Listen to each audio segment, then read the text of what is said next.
মানুষের কোলাহল থেকে অনেক দূরে সাদা মেঘে ঢাকা পর্বত কিংবা গভীর পাইন ও ওক বনের অপরূপ সৌন্দর্য, মনস্ট্রির শান্ত স্নিগ্ধ পরিবেশ, মুগ্ধ করার মতো হোমস্টে। বন্ধুরা, আজ আমি যাচ্ছি 3 রাত্রি 4 দিনের দার্জিলিং ও ঋষভ ট্যুর প্যাকেজে। বাঙালিদের ভ্রমণের প্রথম পছন্দের জায়গায় হল দার্জিলিং, কালিম্পং এবং তার অফবিট বিভিন্ন স্থান। এই ট্যুরে আমরা কোন কোন জায়গা দেখব? এই ট্যুরের 1 রাত্রি ঋষভ এবং 2 রাত্রি দার্জিলিংয়ের আজকে প্রথম পর্বে শুধু ঋষভকে নিয়ে থাকছে। এই ট্যুরের যাবতীয় কিছু তথ্য আজকে আমি তোমাদের জানাবো। So let's start. কেমন হয়েছে? দারুণ। জানতো Come here to Rishabh.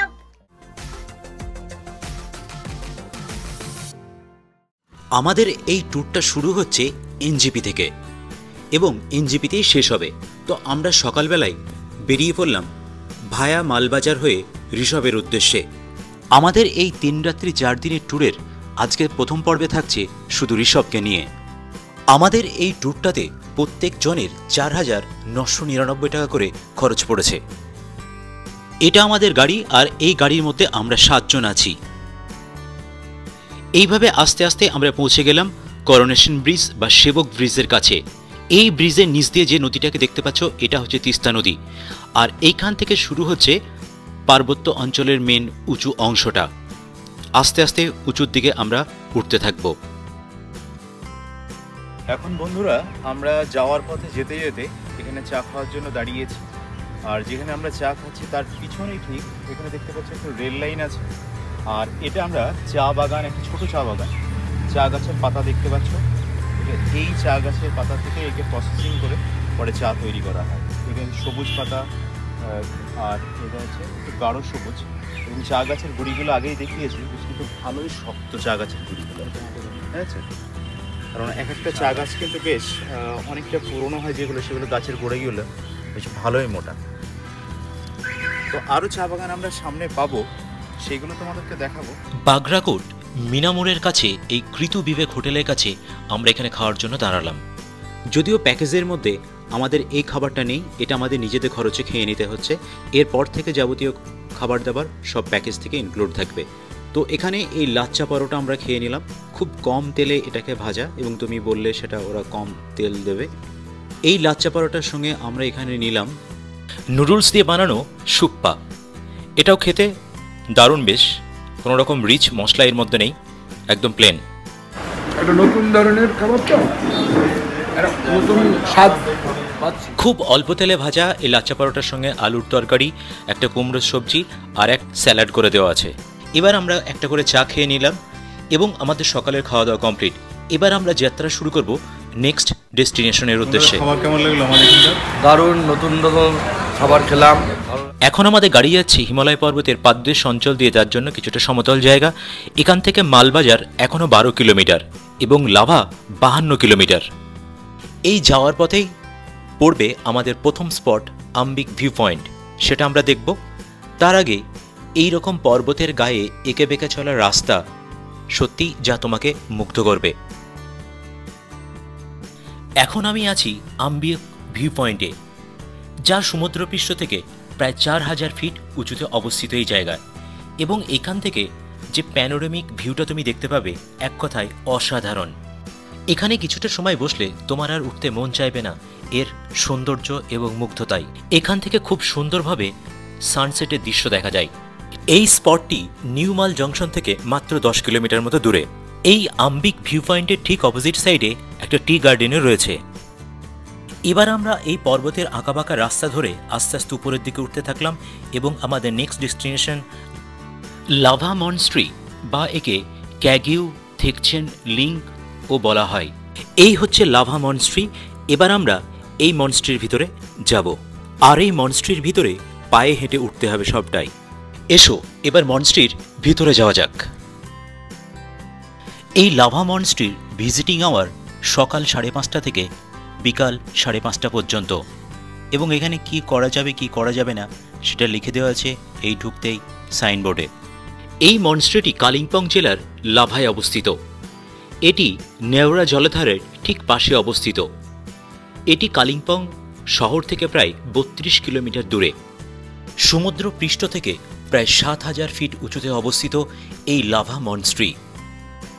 এই মনস্ট্রির উপর থেকে পর্বতের চূড়াগুলো দেখতে পাবে এবং এখানে এক শান্ত স্নিগ্ধ পরিবেশ তুমি বুঝতে পারবে। আমরা একদম মনস্ট্রি, যে মনস্ট্রিতে উঠেছি আমরা, সেই মনস্ট্রির উপরে এখান থেকে দেখতে পাচ্ছ একদম নিচে যে ছোট ছোট গ্রামগুলো আছে, ঘরগুলো, সেগুলো আমরা দেখতে পাচ্ছি। এটা কিন্তু অনেকটা উঁচু জায়গা এবং এইদিকে সব মেঘগুলো ভেসে যাচ্ছে, সেটাও বোঝা যাচ্ছে ক্লিয়ারলি। অনেক উঁচুতে। ১৯৮০-র দশকে লাভার স্থানীয় বৌদ্ধ সম্প্রদায় স্থানীয় ধর্মীয় ও সংস্কৃতির ঐতিহ্য সংরক্ষণের লক্ষ্যে এটিকে ১৯৮৭ সালে এর প্রস্তাব হয় এবং ১৯৮৮ সালে এই মনস্ট্রির কাজ শুরু হয় এবং ১৯৯০ সালে ৬ই জুন এই মনস্ট্রিকে খুলে দেওয়া হয় জনসাধারণের জন্য। এই লাভা মনস্ট্রিটি তিব্বতীয় স্থাপত্যের উপাদান এবং শৈলীর সাথে সাদৃশ্যপূর্ণ রেখে কংক্রিট ও ইট দিয়ে তৈরি করা হয়। এতে বেশ কয়েকটি প্রার্থনা কক্ষ, লন, বসার জায়গা রয়েছে এবং মেন যে কক্ষটা আছে এখানে দেখতে পাচ্ছ এক সুবৃহৎ বুদ্ধমূর্তি রয়েছে। এখানে যাদের দেখতে পাচ্ছ এই লাল পোশাক পরিহিত, এদের বলা হয় বৌদ্ধ ভিক্ষু বা সন্ন্যাসী। বৌদ্ধ দর্শনে অনুপ্রাণিত হয়ে এখানে প্রায় ১০০-এরও বেশি বৌদ্ধ ভিক্ষু বা সন্ন্যাসী তারা এখানে অনুশীলন করেন। এই মনস্ট্রির ঠিক পরে রয়েছে, এটাকে বলা হচ্ছে মানে লাখাং। ২০০১ সালে এই জায়গাটার উদ্বোধন হয় এবং এই বৌদ্ধ সমাজের দলাই লামা এসে এই মন্দিরটির উদ্বোধন করেন। এই মনস্ট্রিটিকে লাভার ল্যান্ডমার্ক ধরা হয়। উপরে যে স্তম্ভগুলো দেখতে পাচ্ছ, এখানে মোট ৮টা স্তম্ভ করা আছে, অর্থাৎ বৌদ্ধ ধর্মের যে অষ্টাঙ্গিক মার্গ, এক একটা স্তম্ভ এক একটা জিনিসকে বহন করে, যেমন একটা সঠিক দৃষ্টি, সঠিক সংকল্প, সঠিক বাক্য, সঠিক কর্ম, সঠিক জীবিকা, সঠিক চেষ্টা, সঠিক স্মৃতি, সঠিক সমাধি।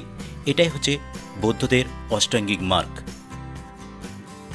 বৌদ্ধ ধর্মে এগুলোকে প্রার্থনা চক্র বলা হয়। এই প্রার্থনা চক্রের গায়ে লেখা আছে ওম মনি পদ্মেহম। অবশ্যের মানে কি সেটা আমি জানি না, তোমাদের অবশ্য কারো যদি এই মানেটা জানা থাকে কমেন্ট বক্সে কমেন্ট করে জানিও। এই মন্ত্র পাঠ করতে করতেই এই চাকাগুলোকে ঘোরাতে ঘোরাতে এই মনস্ট্রির চারিদিকে এইভাবে ঘোরা হয়। প্রতিটি আবর্তনের সাথে সাথে চাকাগুলোকে ঘুরিয়ে বৌদ্ধরা বিশ্বাস করে যে তারা বৌদ্ধ প্রার্থনার এক অনন্য রূপের মাধ্যমে মহাবিশ্বে ইতিবাচক শক্তি প্রেরণ করছে। পুণ্য ও আশীর্বাদ সঞ্চয় করার পাশাপাশি প্রার্থনা চক্রগুলি সিদ্ধি ও আধ্যাত্মিক শক্তি বৃদ্ধি করে বলেই বৌদ্ধরা বিশ্বাস করে। তাই পৃথিবীর যে কোনো বৌদ্ধমঠে তুমি গেলে দেখতে পাবে এই ধরনের প্রার্থনা চক্রগুলিকে বা চাকাগুলিকে।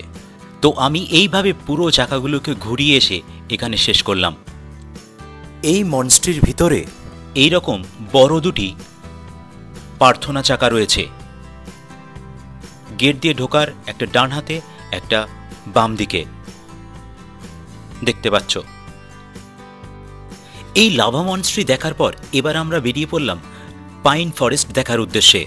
এই পাইন ফরেস্টে ঢোকার আগেই এইরকমভাবে লেখা আছে আই লাভ লাভা। এখানে প্রচণ্ড ভিড় ছবি তোলার।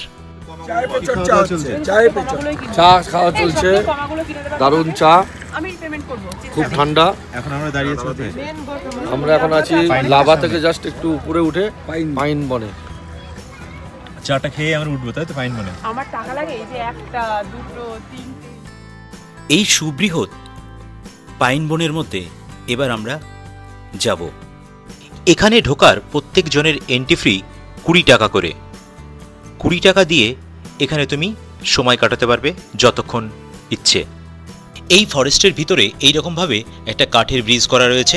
পুরো পাইন বন মেঘে ঢেকে গেছে, দেখতে পাচ্ছ মেঘ চারিদিকে ঢুকে পড়েছে একদম পাইন বনের ভিতরে।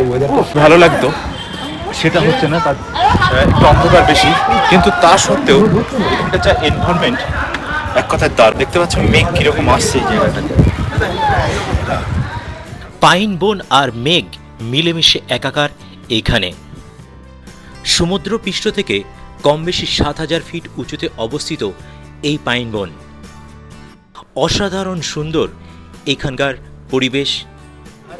একদম পাইন যে বন তার একদম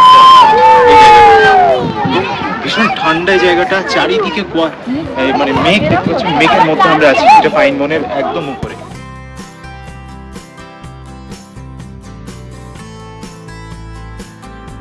এই পাইন বনের এখানে আসলে তোমার এখান থেকে আর যেতে মন চাইবে না, এবং তুমি যদি প্রকৃতিপ্রেমী হয়ে থাকো তাহলে এই পাইন বনের তুমি প্রেমে পড়ে যাবে। সত্যি এক মুগ্ধ করা পরিবেশ। এবার আমরা এই পাইন বন দেখার পরে চললাম ঋষভের উদ্দেশ্যে, এবং আমাদের ফাইনাল ডেস্টিনেশন আজকের। ঋষভের যাওয়ার সময় বুঝতে পারলাম এই জায়গাটা আরও অবশ্য বেশি উঁচু, এবং এই যেতে যেতেই লেখা আছে দেখলাম আই লাভ ঋষভ। বুঝে গেলাম আমরা ঋষভে চলে এসেছি। এই বন্ধুরা, আমরা এবার নেমে পড়েছি। এটা আমাদের ঋষভের, আর এই হচ্ছে আমাদের কটেজ। এই কটেজে আমরা থাকবো এখানে। আমরা এনজিপি থেকে যাত্রা শুরু করে মোটামুটি 3টের দিকে আমাদের এই হোমস্টেতে আমরা পৌঁছালাম, এবং আমাদের হোমস্টেটা হচ্ছে এখানে। এই হোমস্টের 4টে রুমের মধ্যে এই লাস্টের রুমটাই আমরা থাকছি। এই হোমস্টেটা দেখে সত্যি আমরা মুগ্ধ হয়ে গেছিলাম, এবং বিশেষ করে এর চারিপাশটা দেখে। ঋষভ কথার অর্থ হল পর্বতের শিখর এবং গাছ। এই ঋষভ ভুটান দেশ, সিকিম রাজ্য এবং পশ্চিমবঙ্গ রাজ্যের ঠিক মাঝখানে অবস্থিত। সমুদ্র সমতল থেকে এই ঋষভ প্রায় 8500 ফিট উঁচুতে অবস্থিত। খুব খিদে পেয়েছে, এরপর আমরা ঝটফট রেডি হয়ে দুপুরে খাবারটা সেরে ফেললাম, এবং দুপুরে খাবারে দেখতে পাচ্ছ ওটা আছে আলুর সঙ্গে কম মশলা দিয়েও যে এত সুন্দর খাবার রান্না করা যায়, এদের খাবার না খেলে সেটা বোঝা যেত না। সুপার সুপার, দুর্দান্ত। ধন্যবাদ তোমাকে, দারুণ একটা জায়গা ঠিক করেছো। দারুণ। জান তো দারুণ। প্লেটে কিছু আছে? বললাম প্লেটে থাকে। প্লেটে কিছু নেই। হ্যাঁ, আমি এত পরিষ্কার করে খাই না কোনোদিন। একদমই, সেটা আমি আগেই বলে দিয়েছি। এখন দেখতে পাচ্ছ 4:45 বাজে, আর আমাদের লাঞ্চ করা মোটামুটি কমপ্লিট এই হোমস্টেতে। বন্ধুরা, আমরা এই যে ঋষভের যে কটেজে আছি, দেখতে পাচ্ছ পিছনে 4টে কটেজ। এই কটেজগুলোতে আমরা রাত্রিতে থাকবো, এবং সঙ্গে যেখানে খাবার দাবার হলো সেটা তো দেখলে। তো এইরকম একটা পুরো ন্যাচারাল পরিবেশে, যেখানে বিন্দুমাত্র পলিউশন নেই, মানে এক কথায় সুন্দর। এই জায়গাতে আসলে তুমি এই জায়গার প্রকৃতির প্রেমে পড়ে যাবে। এই জায়গায় এতটাই সুন্দর জায়গা। চারিদিকে দেখতে পাচ্ছ এখানে কিছু সবজি লাগানো হয়েছে, সেই সবজিগুলোই এখানে কেটে দিচ্ছে। দেখতে পাচ্ছ এগুলো বিভিন্ন ওই ফুলকপি, বাঁধাকপি, সব বিভিন্ন সবজি আছে যেগুলো কেটে এখানে দেওয়া হচ্ছে, এবং সুন্দর করে বিভিন্ন ধরনের ফুল গাছ এখানে লাগানো রয়েছে। What's your name? Niharika Guru. Niharika Gurum. 3. Class 3. What's your school name? Paradise Nursery School. You want it? হ্যাঁ, I want it. Your name? Sophia. Very soon. Sophia. Wow, Sophia? Sophia? What? Sophia Gurum. So Sophia, please give me its name. Its name? Name. Definitely. Yes. Thank you. I gift. এটার নাম হচ্ছে No. থুতনি। What? Right, Thank you. থুতনি। Tutne. থুতনি ওদের সঙ্গে নিলাম, দেখি খেতে কেমন। Wait, we are coming, okay? No no no no, you stay here. No. এখানে ছোটদের সঙ্গে সুন্দর এক সময় কাটানোর পরে সন্ধ্যাবেলায় এইরকম পকোড়া ভেজ এবং চা পকোড়া, খাওয়া। লাল চা, সঙ্গে লাল চা। রাত্রিদের 9:30টার দিকে মোটামুটি আমরা রাত্রির খাবার শুরু করলাম। রুটি, আলু ভাজা, চিকেন, পেঁয়াজ, লঙ্কা। ভাতও চলছে, রুটিও চলছে। তোমরা কি খাচ্ছ? রুটি, আলু ভাজা, মাংস, আলু, ব্যাপক টেস্ট। চিকেন। পরের দিনকে সকালে উঠেই দেখি এরকম বৃষ্টি। যদি তাই কি আর করব, ঘরে বসে বসেই সকালে নিজেদের কাছে যে সমস্ত খাবারগুলো ছিল সেগুলো খেয়ে সকালে ব্রেকফাস্টটা আমরা সেরে নিলাম। কিছুক্ষণ পরে বৃষ্টি থেমে গেল এবং চারিদিকে যদিও আকাশে মেঘ হয়ে রয়েছে এবং বৃষ্টি হয়ে যাওয়ার পর এখানের পরিবেশের এক অদ্ভুত ধরনের শান্ত নীরবতা লক্ষ্য করা যায় এবং দূষণ তো এখানে নেই। আমরা ডে 2-তে সকালবেলা আমরা আমাদের হোমস্টে থেকে বেরোবো দার্জিলিংয়ের উদ্দেশ্যে। তার আগে দেখতে পাচ্ছ আকাশে মেঘ যখন তখন একদম কালোতে ঢেকে যাচ্ছে, আবার সাদা মেঘ দেখা যাচ্ছে, বৃষ্টি হচ্ছে। দেখতে পাচ্ছ এখন পরিষ্কার, কিন্তু মুহূর্তের মধ্যে এখানে পুরো ঘন কালোতে ভরে যাচ্ছে। প্রথমে ডেলো পার্কে যাব, তারপরে কালিম্পং থেকে আরও আস্তে আস্তে দার্জিলিংয়ের দিকে যেতে আরও স্পটগুলো আমরা দেখব। সকালে আমাদের হোমস্টে থেকে এই খাবার দিয়ে দিল, লুচি এবং আলুর তরকারি। খুব সুন্দর টেস্ট, গরম গরম লুচি, গরম গরম আলুর তরকারি দম। দ্বিতীয় পর্বের ভিডিওতে দেখানো হবে বাদবাকি দিনগুলো নিয়ে দার্জিলিংয়ের এবং এই যাওয়ার পথে সমস্ত দৃশ্য।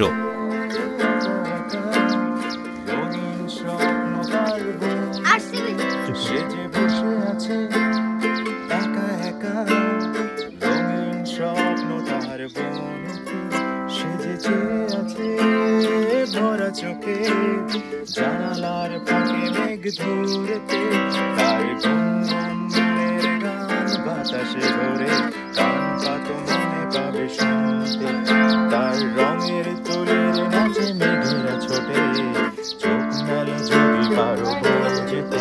সে যে বসে আছে একা একা, রঙিন স্বপ্ন তার বনেতে সেজেছে আছে ভরা চোখে, জানালার ফাঁকে মেঘ ধরতে।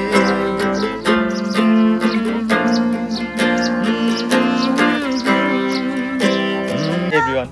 Hi everyone. So, Planet Media. Please subscribe and like, comment and share. Come here to Rishabh. বন্ধুরা, আজকের ভিডিওটি এই পর্যন্তই। দেখা হচ্ছে এই ভিডিওর দ্বিতীয় পর্বে।